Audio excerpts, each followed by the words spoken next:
Morning all. Today we're going to be bottling our Cerignola Olives. I think that's how you pronounce it. These are a really big olive, as we'll see. I've got two buckets, I think about 18 kilos worth, and we'll be putting them into jars as we did with the calamatas. These olives are, as I said, big, they're meaty. At the moment, some are still a little bit crunchy, so sitting in a jar for another few weeks would be good for them. But they should be ready to go, so I'll empty the first barrel out. We'll have a look at the size of them, make sure there's no dead ones in there, and start getting them in the bottles, which are boiling on the stove at the moment.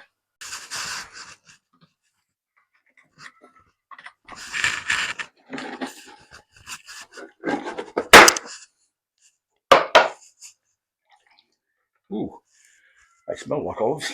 Smell really good, actually. So, first bucket.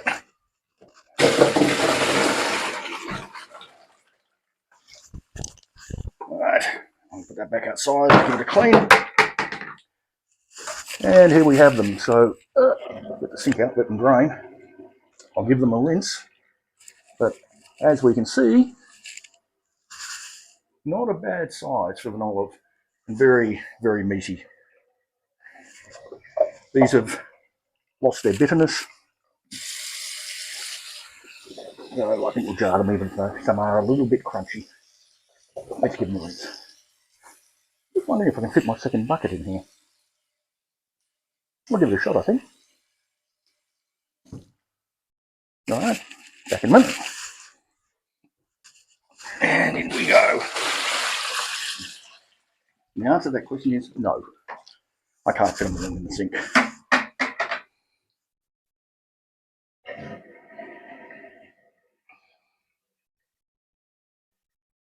Alright, so just grab one. He's gone a little bit. We'll cut this one open. Already got the slice halfway round.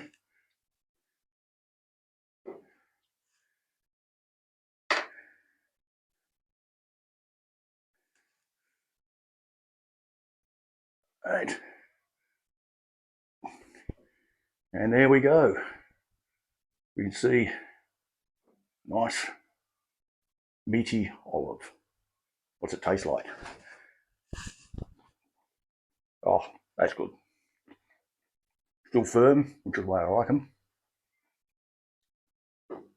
Salt's perfect. Only a tiny tang of bitterness left, which is also good. Not bad at all. Right, let's start getting the salt solution ready. Right, we zeroed the scales. Let's get our cooking salt, non-iodized.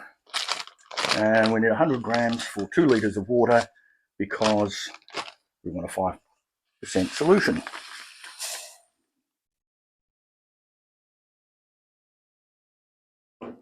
Yep, 105, near enough. Now I'm going to need to make a few batches of this, I think. Boil a kettle. We'll dissolve that. Pour half into here, then top up with cold water. Again, we don't want to put hot water in the olives because that would cook them. Alright, a little bit of boiling water in there.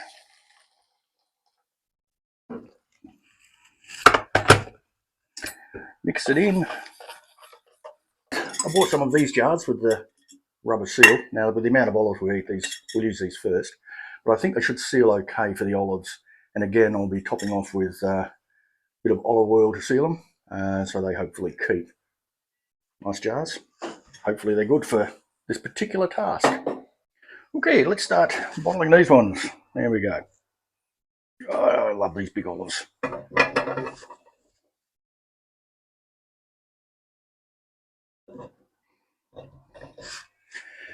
I'm not sure I've even got enough jars to do all of these.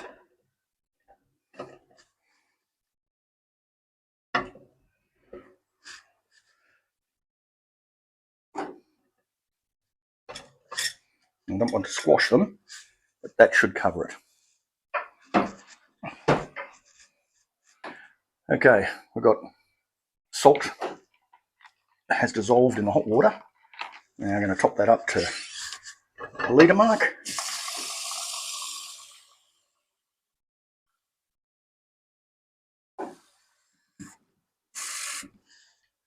Or half a litre in here. If I had a bigger jug, this would be much easier.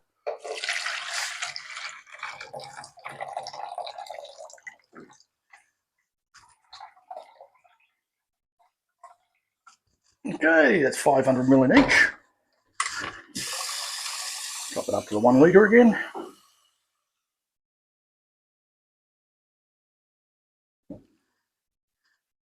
And fill that one up.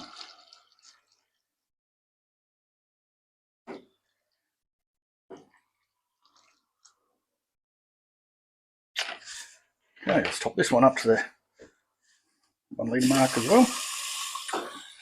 Then I shall grab our olive oil.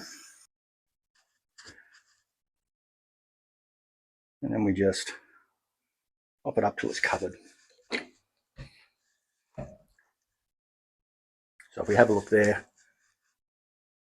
you can see the olives are just covered. Let's close him up.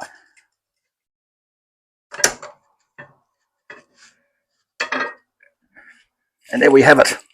We'll have a closer look at him in a minute. But get another one done now.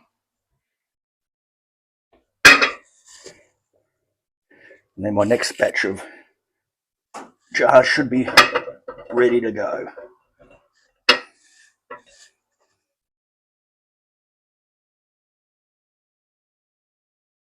Make sure everything's nice and clean, by the way.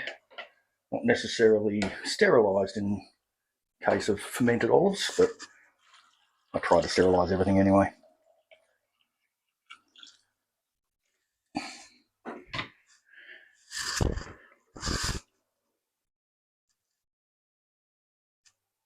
Yep, that'll do. Again, you could add herbs in here. As we've said before, I don't want to because I really like them just as they are, and you can marinate them later. So, second one ready, and there we go. 2 jars. We can see the layer of olive oil at the top there to help seal them, and then we get the rest done. I've also got these Kilner jars I bought from Kitchen Warehouse on special. I particularly like these because, number one, we can buy new lids easily for them, and they're a nice heavy glass, but a bit of expensive way to go. I'll try and remember to put a link up in the video to where I got these, but we shall boil these and start filling them up with olives. And finally, they're all jarred. I think we've got enough to last us a few weeks anyway. So that, in conjunction with the green calamatas and the black calamatas, is this year's olive harvest. Not really unhappy about that. Gotta find something else to curmudgeon about. Alright. That's it from me. Enjoy life, and I'll see you in the garden.